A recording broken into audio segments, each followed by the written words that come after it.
तुम वंश इज्जत को माटी में मिसाई देलु यार ମୁଁ ଆପଣଙ୍କୁ ଆଗରୁ ବି କହିଥିଲି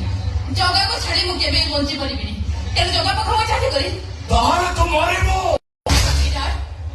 ପ୍ରେମ ପାଇଁ ଯଦି ମୋତେ ମରିବାକୁ ହୁଏ ତାହେଲେ ମୁଁ ଖୁସିରେ ମରିଯିବି କିନ୍ତୁ ତଥାପି ଜଗାକୁ ମୁଁ ଭୁଲି ପାରିବିନି ଗୋଟାଏ ବଂଶର ଇତିହାସକୁ ତୁ କେବେ ଲିଭାଇ ଦେଇ ପାରିବୁ ନାହିଁ ତନେରା ଇତିହାସ ଯୋଉ ଇତିହାସ ସମାଜକୁ ଦିଗହରା କରିଦିଏ ସେ ଇତିହାସ ଲିଭିଯିବା ଉଚିତ ଇତିହାସ ଗୋଟେ ବଂଶର ପରିଚୟ गोटे जातिर परिचय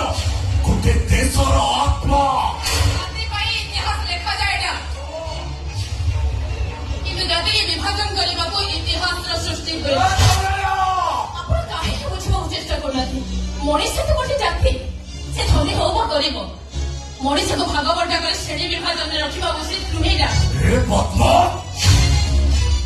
मत समाज विज्ञान पढ़े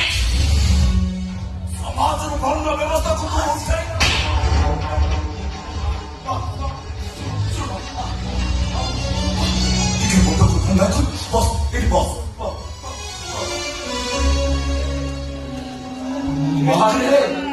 तो बापा मो को टिके चाहे माँ